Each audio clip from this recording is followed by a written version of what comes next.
When we learned the node voltage analysis previously, we used this example. Check it out. Besides the resistors, there are only independent current sources in the branches. Actually, this case is the simplest for writing the node voltage equations. But for real circuits, they would be more complicated than this case. Next, we will learn the methods for some special branches. The first special case is the branches of the current source in series with a resistor, such as this branch. Then how to deal with this branch when we write the node voltage equations. We've already known that the node voltage analysis is essentially a set of KCL equations. So we can start from the initial KCL equations. Write the KCL equation for node 1. The current through this branch should be expressed as UN1 minus US1 over R1. And the other branches are exactly the same as what we've learned before. The branches connected to node 2 have no change, so the equation should be the same as before. Now we rewrite this equation, that is, move all the items without UN1 or UN2 to the right part. Now we find that there is an additional item, US1 over R1 on the right side. This is actually a equivalent current source. We conduct a equivalent transform of the voltage source in series with a resistor in the original circuit. Then we can get the additional equivalent current source item on the right side. By the equivalent transform, we can see that the resistor is still R1. While there is the equivalent current source here, note that the reference direction of the current source should be upward and its value should be US1 over R1. After the transformation, we can see that it is exactly the same as the original simple circuit. All the branches in the circuit are either resistors or current sources. Okay, this is the first special case. That's all for it. Now look at the second case, that is branches consisting of the independent voltage source. Take this circuit as an example.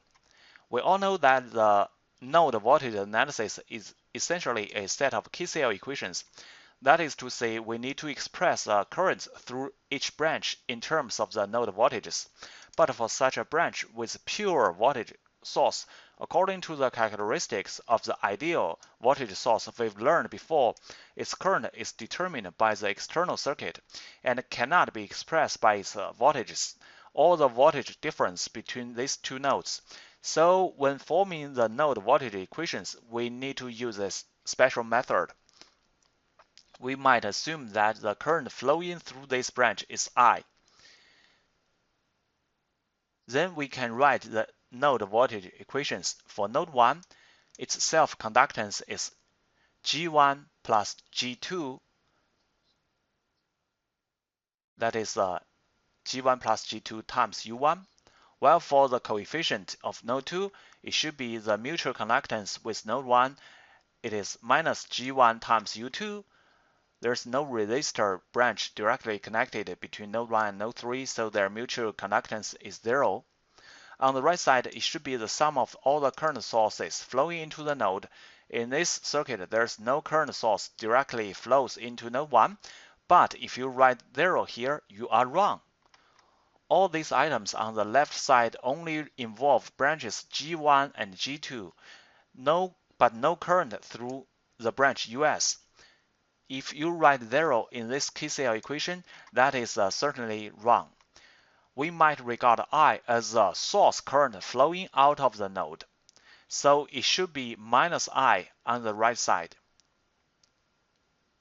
Well, next we write the equations for node 2. It's simple due to all the pure resistors branches connected to node 2. So its node voltage equation should be like this. The mutual conductance with node 1 is minus G1. The self-conductance G1 plus G3 plus G4, and the mutual conductance with node 3 is minus G4. On the right side, the sum of the current source flowing into node 2 is 0. Similarly, we can write equations for node 3. There is no resistor branch directly connected between node 3 and node 1, so the mutual conductance is 0. The mutual conductance between node 2 is minus G4 times U2, and the self-conductance of node 3 is G4 plus G5. It should be G4 plus G5 times U3. On the right side, the sum of the current sources flowing into node 3 here should be I. By now, the current can't be solved. Because we have 3 equations but 4 unknown variables, in addition to U3, U1, and U2, there is a new variable I. So we must find a new equation to solve the circuit with 4 equations and 4 unknowns. What's a new equation we should look for? Look at the branch US. Its element characteristics has not been used yet. That is to say, in the circuit, no matter how the voltages and the currents of the other branches change, the voltage difference between node 1 and node 3 should be equal to US. So we can add a supplementary equation regarding the relationship between the node voltages and the voltage source. It should be U1 minus U3 equals US. Solving these 4 equations with 4 unknowns, we can solve the circuit. In fact, for the circuit containing only one independent voltage source, we can take another simpler way to solve it. When we wrote the node voltage equations for the circuit just now, this node is selected as a reference node, but we know that the reference node can be selected arbitrarily. So we can select another more appropriate node as a reference node, such as a node below.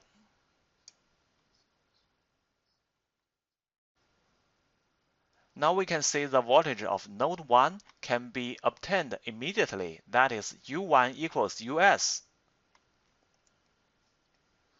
The node voltage equations for node 2 and node 3 are relatively easier because the branches connected to node 2 and node 3 are all pure resistive branches.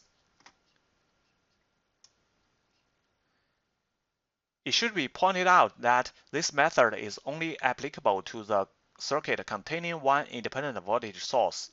If there are 2 or more independent voltage sources in the circuit, this method cannot provide any superiority. For example, if between node 2 and node 3, there is another branch of a voltage source US2. Now, if we still choose this node as a reference node, we can determine the voltage of node 1 only. While writing the KCL equations for the node voltage equations for node 2 and node 3, we still have no way to express a current of the branch US2 in terms of the node voltages. So we still have to use the method learned previously. The variable I, that is the current of the branch, should be assumed. Correspondingly, the additional equation is required. That is the relationship between the voltages of node 2 and node 3 and the independent voltage source. Well, this is a second special case, that is how to solve the circuit with pure voltage source branches. The third case is a circuit containing the dependent sources. For example, in this circuit, there is a voltage-controlled current source VCVS. How to write its node voltage equations? The first step, we consider the VCVS as an independent source. We don't regard it as a VCVS, but an independent current source. We first select a reference node before writing the equations and label the node voltages for the rest of the independent nodes. Then we can write the equations for the circuit. We can see the self-conductance of UNY should be 1 over R1 plus 1 over R2. That is 1 over R1 plus 1 over R2 times UN1. The mutual conductance with node 2 is minus 1 over R2, that is minus 1 over R2 times UN2. On the right side, it should be the sum of all the current sources flowing into the node. It is IS1. For node 2, its mutual conductance with node 1 is also minus 1 over R2, that is minus 1 over R2 times UN1, while its self-conductance is 1 over R2 plus 1 over R3, that is 1 over R2 plus 1 over R3 times UN2. On the right side, we should note that we treat the dependent source as independent source in this step, so the sum of all the current sources flowing into node 2 should be GU. By now, the equations are not completed because we have two equations with three unknowns. In addition to UN1 and UN2, there is one more controlling variable, U. So we have to find a new equation to solve the circuit. Because the node voltage analysis is a method writing equations in terms of the node voltages, all other variables in the circuit should be expressed in terms of the node voltages. So the new equation we are looking for, in fact, is the variable U expressed by the node voltages. In the circuit, the controlling variable U is here. Express it in terms of the node voltages. It should be U equals UN1 minus UN2. Okay, three equations with three unknowns. We can solve the circuits.